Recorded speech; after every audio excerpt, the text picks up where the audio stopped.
गांव के किनारे एक पुराना उजड़ा हुआ घर था। उसी घर में रहती थी सुलोचना, शांत, सीधी और हमेशा सिर ढककर रहने वाली लड़की। गांव में लोग कहते थे, इतनी पवित्र लड़की आजकल कम ही मिलती है। एक रात, आधी रात के बाद सुलोचना नींद से चीखते हुए उठ बैठी। पूरा शरीर पसीने से भीगा था। उसे महसूस हुआ जैसे किसी ने उसके पेट को अंदर से मरोड़ दिया हो। कांपते हाथों से जब उसने पेट पर हाथ रखा तो उसकी रूह कांप गई। पेट पहले से कहीं ज्यादा फूला हुआ था। आईने में देखा तो लगा जैसे पेट के अंदर कुछ सरक रहा हो।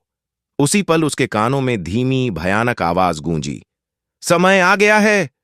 वह जोर से चीख पड़ी। मां दौड़ती हुई आई। बेटी की हालत देखकर उसके मुंह से बस इतना निकला, हे भगवान, ये क्या अनर्थ हो गया।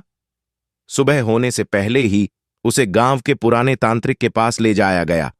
जैसे ही तांत्रिक ने पेट पर हाथ रखा, वह झटके से पीछे हट गया। उसकी आंखें फैल गईं, चेहरा पीला पड़ गया। कांपती आवाज में बोला, ये गर्भ नहीं है। मां के पैरों तले जमीन खिसक गई। तो फिर ये क्या है? तांत्रिक ने चारों ओर देखा, जैसे कोई सुन न ले।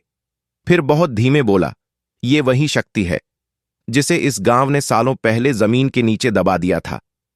उसी दिन से गांव में अजीब अजीब घटनाएं होने लगीं। रात को श्मशान से रोने की आवाजें आने लगीं। कुएं का पानी काला पड़ गया। कुछ लोगों ने दावा किया कि उन्होंने सुलोचना के पेट पर उंगलियों के निशान उभरते देखे, जैसे कोई अंदर से बाहर आने की कोशिश कर रहा हो। सुलोचना अब किसी से बात नहीं करती थी। बस एक ही बात बार बार बुदबुदाती, वो मुझसे जन्म लेना चाहता है। उसके पिता, जो गांव के मंदिर के पुजारी थे, ग्रंथ खोलकर बैठे, लेकिन मंत्र उनके होठों पर आते ही टूटने लगे। तभी उन्हें याद आया, बरसों पहले गांव ने मिलकर एक भयानक पाप किया था, और अब वही पाप एक कुंवारी लड़की के शरीर से वापस लौट रहा था। आखिर वो शक्ति क्या थी? गांव ने कौन सा सच दफन किया था? और क्या सुलोचना सच में किसी इंसान को जन्म देने वाली थी, या किसी ऐसी चीज को जो इंसानी नहीं थी? अगला भाग पहले से भी ज्यादा डरावना।